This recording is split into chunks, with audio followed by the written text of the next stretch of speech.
नमस्कार मित्रांनो, स्वागत आहे आपल्या किसन राज यूट्यूब चॅनलमध्ये। आज आपण महाराष्ट्र राज्यातील काही बाजार समितींमधील कापसाचे बाजारभाव बघणार आहोत। पुलगाव बाजार समिती असेल, सेलू बाजार समिती असेल, अकोट बाजार समिती असेल, खामगाव बाजार समिती असेल, इत्यादी बाजार समितींमधील कापसाचे बाजारभाव आज आपण या ठिकाणी बघणार आहोत।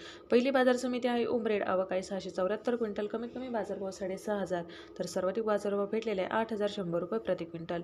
यानंतरची बाजार समिती आहे ती म्हणजे सावनेर या ठिकाणी कापसाची आवक आहे 2,500 क्विंटल, कमीत कमी बाजारभाव 8,000 तर सर्वाधिक कापसाला बाजारभाव भेटलेला आहे 8,000 रुपये प्रति क्विंटल। यानंतरची बाजार समिती आहे मांडळ या ठिकाणी कापसाची आवक आहे 640 क्विंटल, कमीत कमी बाजारभाव 7,000 तर सर्वाधिक कापसाला बाजारभाव मांडळ या ठिकाणी भेटलेला आहे 8,250 रुपये प्रति क्विंटल।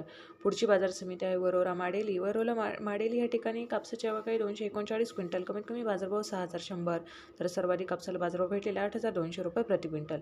पुढची बाजार समिती आहे पुलगाव या ठिकाणी कापसाची आवक आहे 1,035 क्विंटल, कमीत कमी बाजारभाव 6,500 तर सर्वाधिक बाजारभाव भेटलेले 8,650 रुपये प्रति क्विंटल। यानंतरची बाजार समिती आहे हिंगणघाट या ठिकाणी कापसाची आवक आहे 8,999 क्विंटल, कमीत कमी बाजारभाव 6,500 तर सर्वाधिक बाजारभाव भेटलेले 8,650 रुपये प्रति क्विंटल। पुढची बाजार समिती आहे आर्वीत, आवक आहे 2,996 क्विंटल, कमीत कमी बाजारभाव 7,750 तर सर्वाधिक बाजारभाव भेटलेला आहे 8,500 रुपये प्रति क्विंटल। पुढची बाजार समिती आहे पारशिवनी, आवक आहे 848 क्विंटल, कमीत कमी बाजारभाव 7,400 तर सर्वाधिक बाजारभाव भेटलेले 8,050 रुपये प्रति क्विंटल।